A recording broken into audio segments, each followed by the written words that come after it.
Welcome back, Defenders. Is this the week we finally achieve peace? Probably not, but Zelensky went to Turkey anyways. Zelensky arrived in the capital city of Ankara, and this is how President Erdogan received him.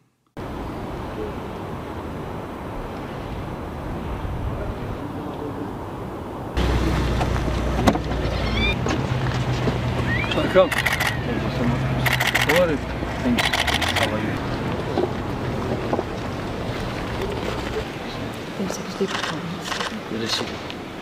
Mr. President. Welcome. Thank you. How are you? Okay, thank you.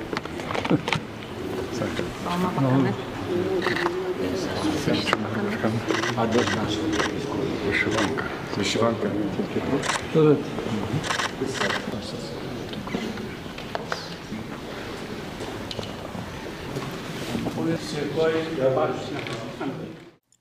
Turkey looks nice. Here is President Zelensky in a high-level delegation ready to engage in peace talks, ready to find a way to end this war. Zelensky will only meet with Putin in Istanbul. Lower-level talks are pointless. Putin is the Tsar of Russia. Only one man in Russia has final say over everything. So in order for this war to end, Putin has to negotiate, not some underlings that can't make decisions. So Zelensky waited in the capital city of Ankara, not willing to go to Istanbul unless Putin also chose to go, which he didn't. Here's a live feed of Putin hiding in his bunker, and Putin was never going to go to Istanbul. That's a NATO country, but this is the game we're playing this week. Putin dodges Zelensky face-off in Turkey, instead sends a low-level negotiating team. Putin won't attend Istanbul talks, taps Kremlin aide Medensky to lead the delegation. Putin wasn't even willing to send Lavrov to be his representative in these peace talks, and instead sent a bunch of deputy foreign ministers and his personal aide, Vladimir Medensky. And this is the exact same guy that the Ukrainians were talking to 3 years ago in Istanbul when the peace talks failed. So here is the statement put out by Russia's foreign ministry. What are they going to demand? And nothing has changed. Nothing has changed in 3 years. Russia is demanding that the Ukrainian army be reduced to less than 85,000 soldiers. That would be a greater than 90% reduction just to get a ceasefire.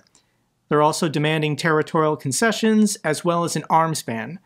Ukraine is no longer allowed to import any weapons to help defend their civilian cities. This isn't going to go anywhere. You and I know this, but this is the conversation this week we have to have. And what is interesting about resuming the Istanbul peace talks is Russia is in a worse position today than they were 3 years ago. Since the last Istanbul negotiations, Russia controls less territory. 3 years ago, when the talks began, the Russians were outside of Kyiv. The Russians controlled Kharkiv. The Russians controlled the north bank of the Dnipro River. The Russians today control less territory in Ukraine than they did 3 years ago. Objectively, they're in a worse negotiating position. They have failed to achieve a single one of their proclaimed goals of the SMO. They've lost a quarter of their Black Sea fleet. They've used up their Soviet stockpiles. And the Wagner Group is no longer around because they had a mutiny. And Prigozhin almost succeeded. Putin's refusal to attend the Turkey talks to prove Russia never wanted peace. This is what Zelensky is publicly saying. This is why Zelensky got on a plane and went to Turkey anyways. Here's what Zelensky says. So far, we do not see any real decision makers among those who arrived. Let me remind everyone, it was Russia that proposed holding direct negotiations. President Trump also supported the idea that the leaders should meet. Nevertheless, despite the extremely low level of the Russian delegation, out of respect for President Trump, for the high-level delegations present in Turkey, and for President Erdogan, and out of a sincere desire to take at least the first steps toward de-escalation and ending the war, beginning with a ceasefire, I have decided to send a Ukrainian delegation to Istanbul. So Zelensky is not going to go himself. He is going to send a delegation equivalent to what the Russians sent. Zelensky hopes Turkey talks will convince Trump of Putin's insincerity about wanting peace. This is what this stupid week is all about. The Europeans were unified on May 10th with their visit to Kyiv. The president of France was talking to Trump, and Trump told him he agreed if Putin did not accept a 30-day ceasefire, massive sanctions, both from Europe and the United States, would be placed on Russia. That was the plan. And Putin held a press conference at 2 a.m. in the morning saying, "I want direct peace talks with Ukraine." Trump told Zelensky to go, and Zelensky went. And then Putin stood him up. Here is Budanov's thoughts on the entire incident, and we all know what's going on here. They themselves will destroy their argument that Ukraine is doing everything to avoid real peace negotiations. Our president took a decisive step.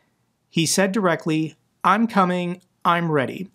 And with this one, can't say that it's something else. In fact, they were the ones that who didn't prepare for this.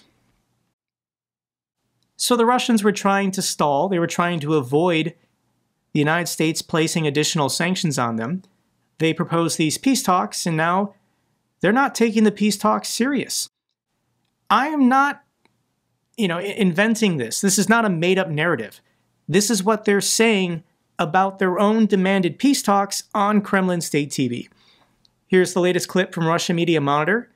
Alexei Naumov says the Istanbul meeting is a plot between Russia and America. And here is what, once again, they're saying about their own peace talks that they called for. Well, let's analyze the actions of Donald Trump, our favorite research subject, after the Russian president made his statement that flipped over the chessboard. That's a very interesting analogy because you only flip over the chessboard if you're losing. As it was described so well, it became very obvious that Donald Trump doesn't actually want to fight with Russia. He does not want to impose those sanctions that he was supposedly going to impose in the beginning of this week. He latched on to this offer and told the Ukrainians, go. As we see after the very first demand, Zelensky is ready to go there. What will happen in Istanbul if it comes to be? Unfortunately for now, it's obvious that normal direct negotiations between Russia and Ukraine are certainly impossible. The fundamental contradictions haven't been eliminated. Obviously, our side's demands towards Ukraine are quite tough. Agreeing to them would be agreeing to a capitulation. For now, we don't see Ukraine capitulating. Russia's not willing to soften any of their demands. Putin does not want to stop this war. Putin is just wasting everyone's time.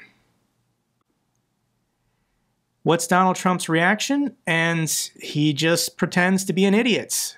So this was Donald Trump's idea that Ukraine and Russia engage in direct talks. A resolution to this war is only possible if Putin makes a decision. Putin refused to go to Turkey. So Donald Trump was asked, are you disappointed that Putin did not go to Istanbul? You're disappointed by that? No, I didn't anticipate. I actually said, why would he go if I'm not going? Because I wasn't going to go. I wasn't planning to. I would go, but I wasn't planning to go. And I said, I don't think he's going to go if I don't go. And that turned out to be right. But we have people there. He's just going to give a dumb answer and move on. This is the reality. Donald Trump, he didn't know how to say no to the Europeans. Macron and Tusk and Merz and Starmer, they all said, Donald Trump, are you on board with this plan? A show of strength on May 10th, we're all going to go to Kyiv. We're going to give Russia an ultimatum and say, agree to a 30-day ceasefire, otherwise crippling sanctions from both Europe and the United States are coming. Trump diffused it, Trump wiggled out of it, Trump took the bait, and now he's saying, why would Putin go to Istanbul? I'm not going. I could go if I want to. If I went, I bet Putin would show up, but I don't want to go, even though I was willing to go. Putin didn't go. Make that answer make sense to me. Trump advisor Witkoff confirms ultimatum to Russia and Ukraine, direct peace talks, or the United States withdraws. Ukraine's doing what they're told to do. Trump said go, and Ukraine wins. Ukraine wants peace. Ukraine wants to end this war. U.S. warns Russia, ceasefire or face sanctions on central bank and oil export fleet. The special envoy to Ukraine, General Keith Kellogg, is still around. He's still hanging in there, and Witkoff and he don't exactly sound the same, when really they should, but Trump doesn't want to do it, and Trump doesn't know how to tell the Europeans no, and he doesn't even really know how to tell the Russians no. Trump just can't make a decision. What is President Zelensky's response to this situation? Sanctions against the Russian Federation could be introduced in mid-May or at the end of the month. It depends on when the meeting of European countries takes place. I would like the package to be at least on the same level as Senator Lindsey Graham's current proposal in Congress regarding sanctions in the energy and banking systems. It's a strong package. If Europe could add analogies to the strong steps taken by the United States to its package, we would be grateful. Senator Lindsey Graham has a bill supported by 72 senators. This is a supermajority. But they can't vote on it, and they can't pass it until Donald Trump says it's okay. 72 senators is a supermajority. This is veto-proof. Congress could pass this sanctions package today if they wanted to, and Donald Trump can't even veto it. But it doesn't do anything unless the executive branch enforces it. We need the Treasury Department under Donald Trump to enforce sanctions for sanctions to have any meaning. And at the moment, Trump still doesn't want to do it. European leaders are waiting for the outcome of potential peace talks in Turkey before putting pressure on Donald Trump and the United States to apply new sanctions on Russia. This is a threat just to get a 30-day ceasefire, to stop the killing, a path towards peace. Use all the language and words that Donald Trump has used the last year. And this is his moment. This is what he says he wants. And it's the Russians spitting in his face, refusing to stop the killing, refusing to stop the war. According to the Washington Post, Russia may stretch peace negotiations through the summer, while Moscow is, they claiming, recruiting 50,000 new troops every month. Yes, this is the game we're going to play. Putin is going to try and say they're making progress in these negotiations when they're not. The Russians don't want to stop the war. And, a week from now, a month from now, Putin can say, I'll send Lavrov. I'll go myself. Just give me more time to continue bombing and killing people. So here's the truth. This is what's really happening. Here are thoughts from Ukrainian journalist Ilya Ponomarenko.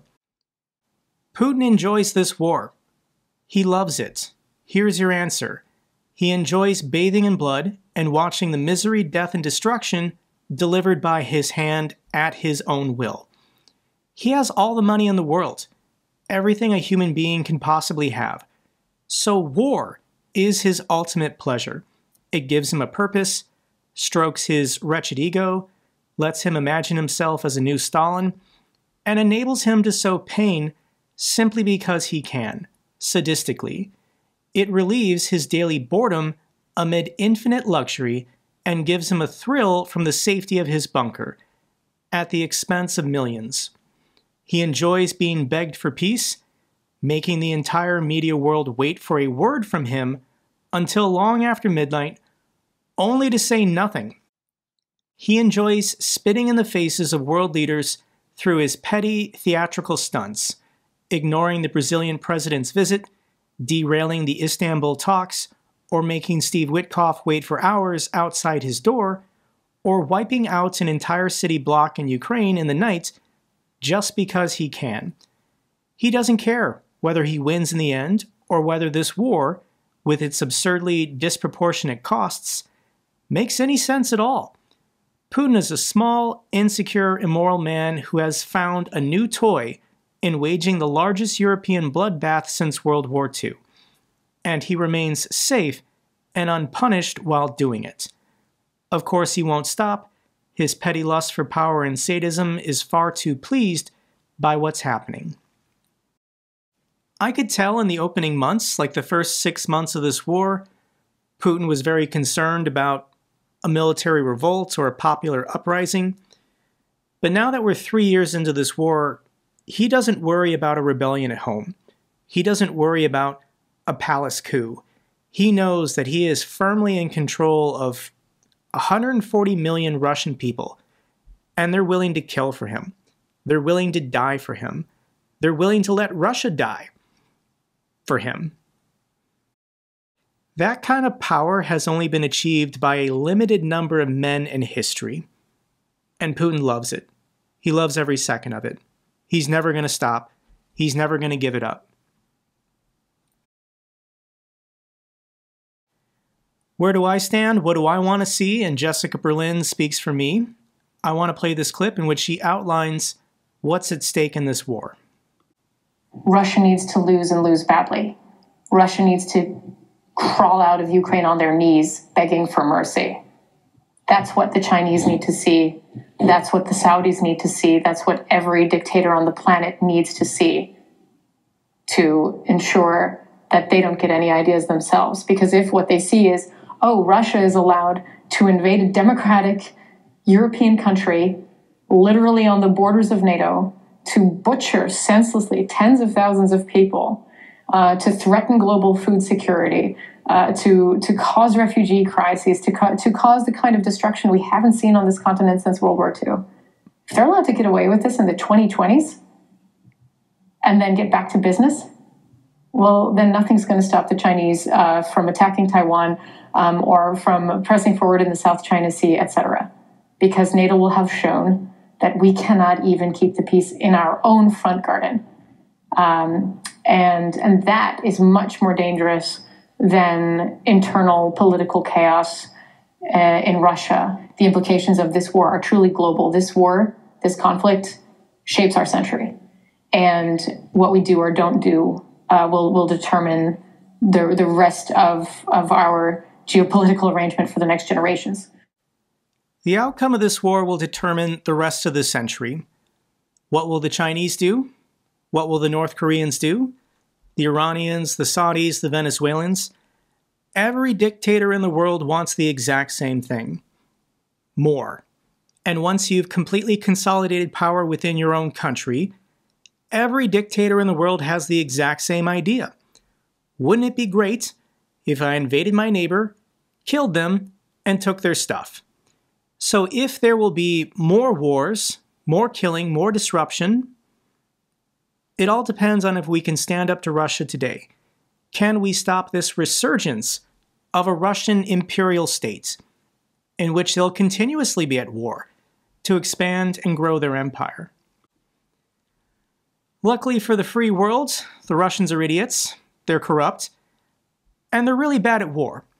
Yes, they have a lot of money, they have a lot of people, but their effectiveness on the battlefield is absolutely garbage. Every day, you can go on social media and see the losses, the staggering losses. Russia is still losing over 1,000 troops a day and countless equipment and resources.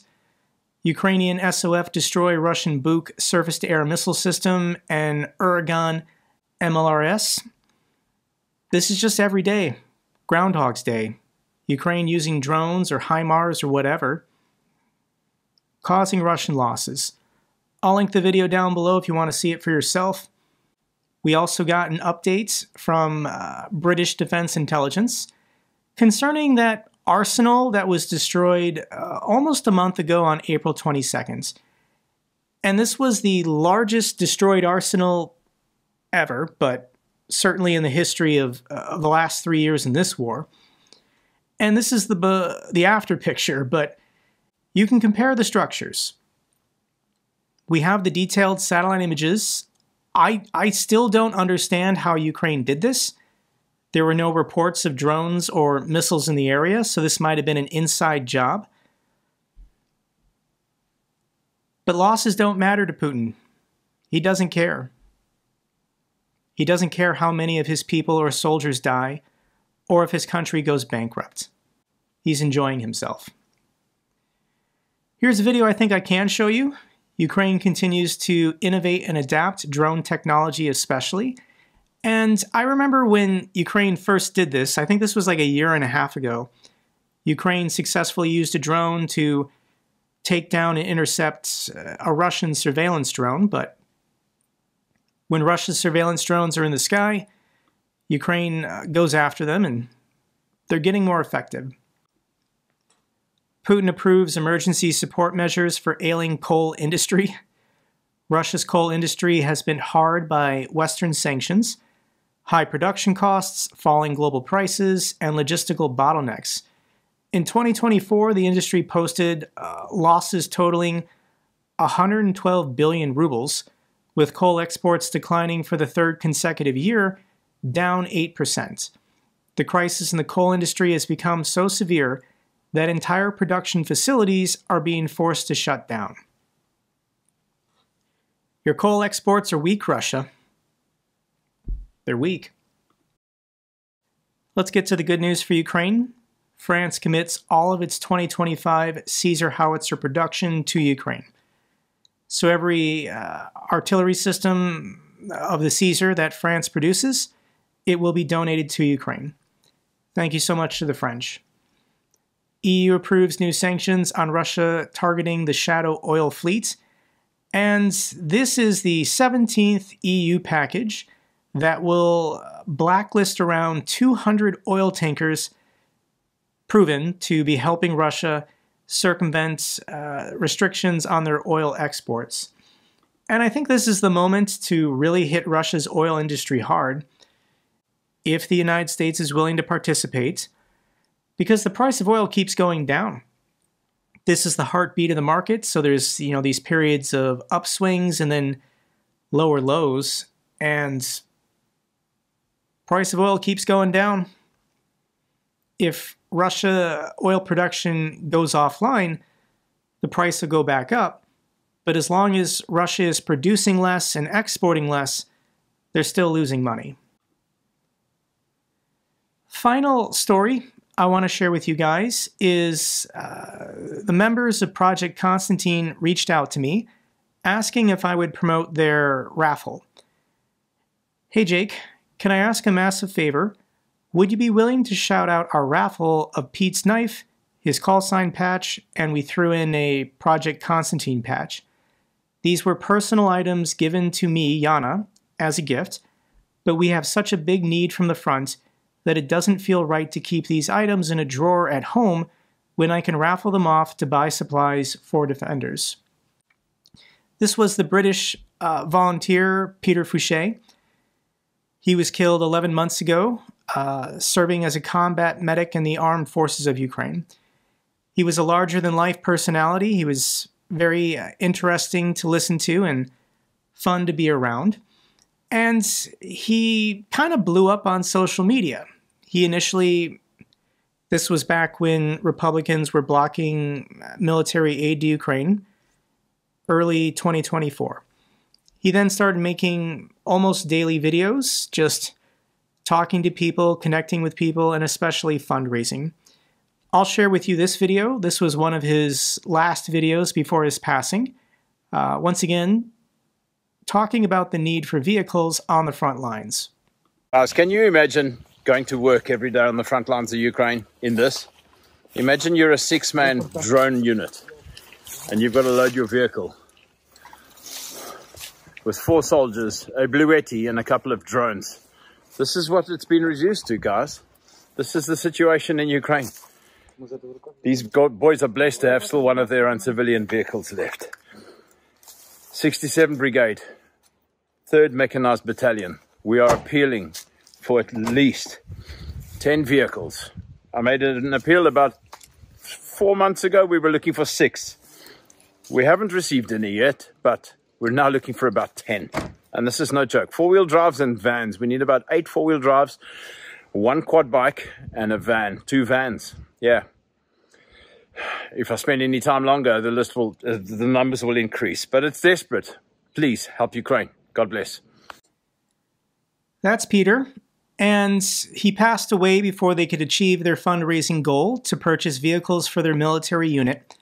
So Pete's friends that he worked with on Project Konstantin are trying to raffle off some of his personal items to raise funds for their military unit.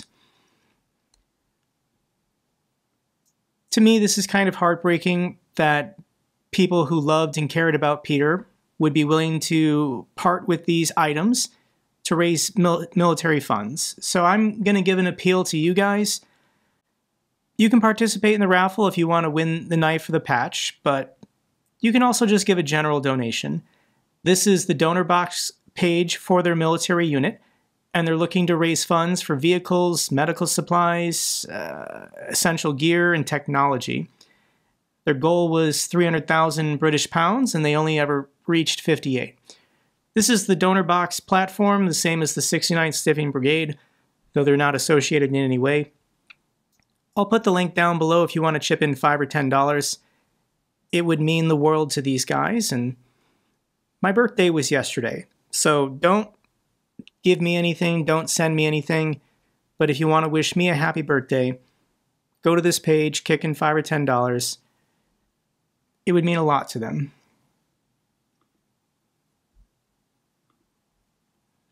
That's all for this update video. Glory to Ukraine, glory to the heroes. If you found this video informative, give me a thumbs up. Best way to support the channel. Comments and questions, let me know down below. I love hearing from you guys. Till the next video, keep defending the truth, keep defending democracy.